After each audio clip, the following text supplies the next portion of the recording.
Hello again, everyone. This is American Idioms Part 141.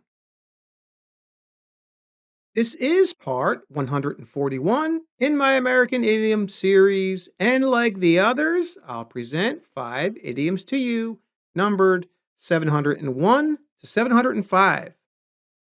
But first, I'll give you a chance to guess their meanings. Then, I'll give you the answers along with an additional example for each new idiom.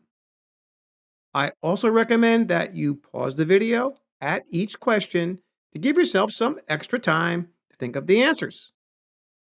So, are you ready? Okay, here we go. Number 701,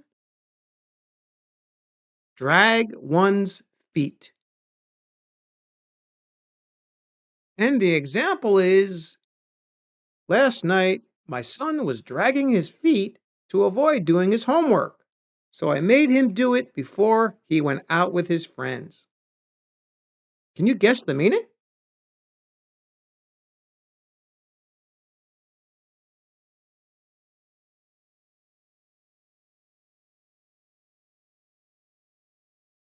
And the answer here is A, to move slowly and reluctantly because one does not want to do something.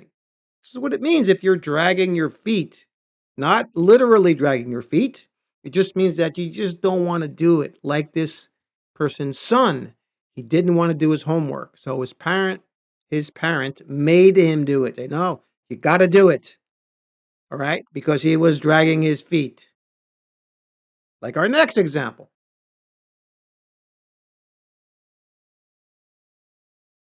The president promised to sign the immigration legislation as soon as he was elected, but he has been dragging his feet ever since he's been in office, and it seems like he won't do it in the near future.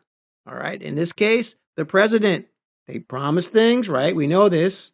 And then when they get elected, they don't do it or they're slow to do something.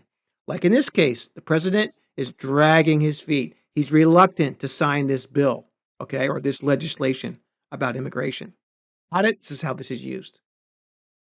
All right. And now for number 702,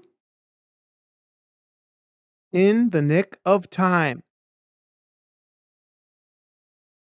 And the example is the fire department arrived in the nick of time and was able to save the people who were trapped in their house fire. Can you guess the meaning?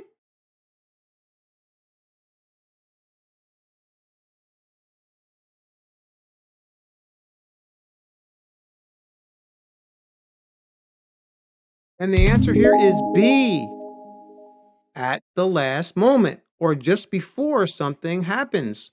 Like in our example, the fire department was able to save people that were trapped in this fire, right? At the last moment, right before they might have been killed, right? So they were there at the nick of time, at the last moment. Like our next example,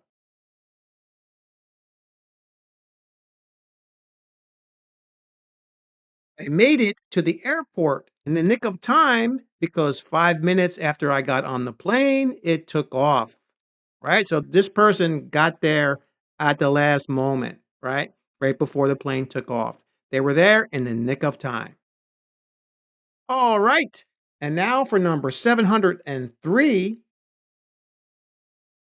a whale of a time. And the example is we had a whale of a time at my daughter's wedding last week, and we'll remember it forever. Can you guess the meaning?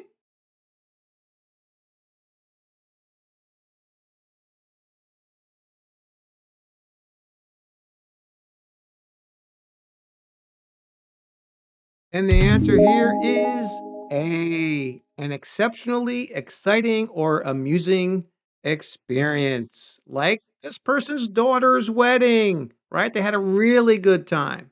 So they had a whale of a time. A whale is really big, so it's like a big time, and it's usually good if you have a whale of a time. Here's another example.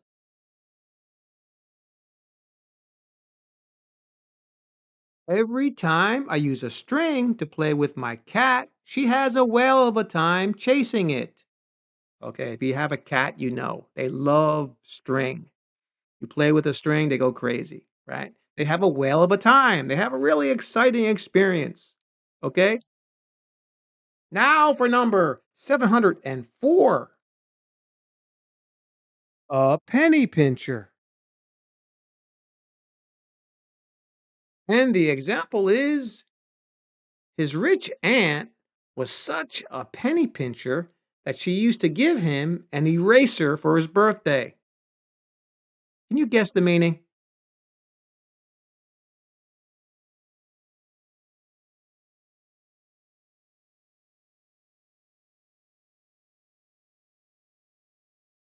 And the answer here is C. A person who is excessively stingy or careful with money. All right, so careful with money. I think this is best used as a derogatory term for somebody. They're very cheap. They don't want to spend anything, even though they may have a lot of money. Like in our example, this person's aunt was rich, and all she gave this person was an eraser for his birthday. Come on. All right. This person's a penny pincher. They're very, very, let's say, cheap. Here's another example.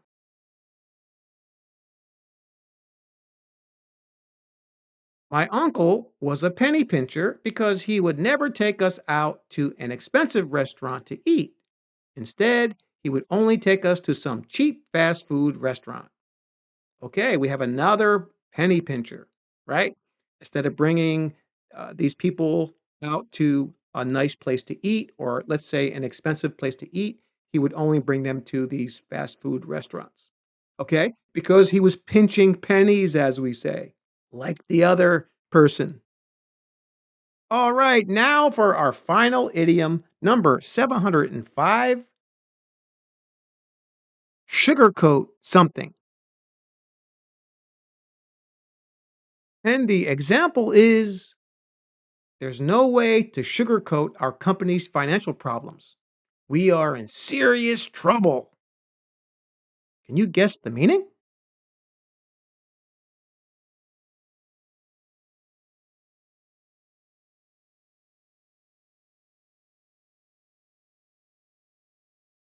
And the answer here is B, to make something bad or unpleasant easier to accept. This is what it means if you sugarcoat something, right? You're trying to make something better, even though it's bad, like this person's company's financial problems, right? It was serious problems they had. So the person saying, well, I can't even say anything good about it, right? To make it easier to accept. I can't sugarcoat it. It's just we're in that much trouble. Got it? Here's another example.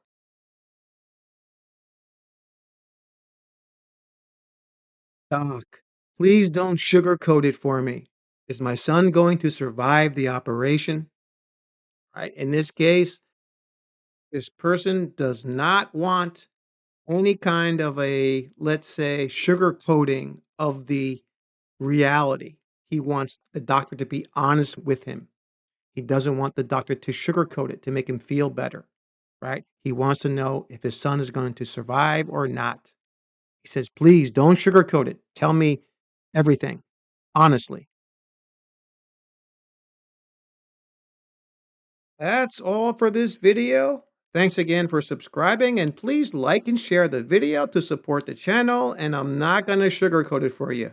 If you wanna learn these idioms, you gotta keep practicing. See you next time.